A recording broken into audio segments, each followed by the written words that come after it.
Зал бөлмесіне отырған Сәрсенғали пен Мұханғали бір-бірлерінің жақаларын алып, сол жерде алысып бастаған.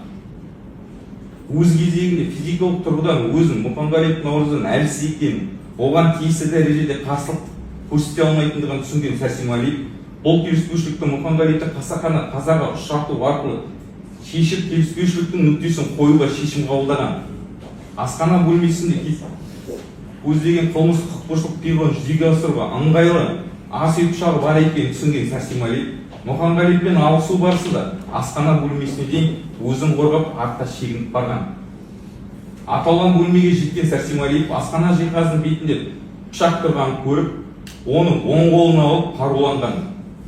Көздеген қылмыстық құқық бұзушылық пиғылын жүзеге асыру үшін тиісті дәрежеде қаруланған Сәрсенғалиев өзіне қарсы тұрып жасаған және мойын тұсынан қысып жағасын және мойын тұсынан қысып ұстап тұрған Мұханғалиевтің сол және оң жақ кеуде тұсынан іш қуысынан оң жақ қолында болған ас үй пышағымен бағыттап бірнеше мәрте ұрып соққылар жасаған. Сәрсенғалиевтің пышақпен жасаған бірнеше ауыр соққы салдарынан Мұханғалиев оқиға орнында тілге келместен қаза болған.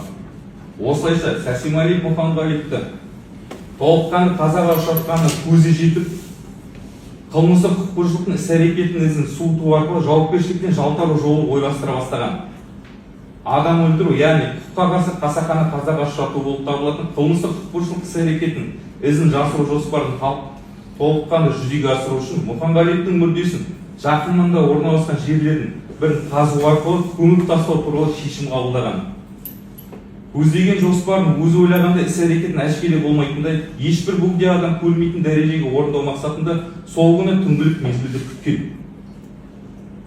Әрі қарай мамыр айының 15-іне ауған тұста сағат 00 шамасында Сәрсенғалиев үйдің ауласына орналасқан күректі қолына алып, үйінің оңтүстік бағытында орналасқан қабырғасының іргесінен 60 см арақашықта орналасқан жерді қасып бастаған. Сағат 03:00 шамасында тереңдігі 1 метр, ені 80 см болатын шұңқырды қасып бітірген Сәрсенғалиев үйдің ішінде жатырған Мұханғалиевтің қалтасынан қарау барысында жеке куәлігін, Қазпошта банкомат карточкасын, құны 50 мың теңге болатын маркасы Samsung A21 ұялы телефонын, 3 мың теңге ақша қаражатын көріп, бөтеннің мүлкін жасыру жымқыру мақсатында оларды заңсыз иемдеп Мұханғалиевтің мүрдесін үйдегі кілемге орап, алдын ала қасып қойған шұңқырға қарай сүйреп апарып, шұңқырдың ішінен мүрдені түсіріп, сол түні сағат 05:00-ге дейін шұңқырды көму жұмыстарын бітіріп, толыққанды Мұханғалиев Наурыздың мүрдесін жасырған. Судың счетчиктің суретін жіберді, иә? Показаниясын.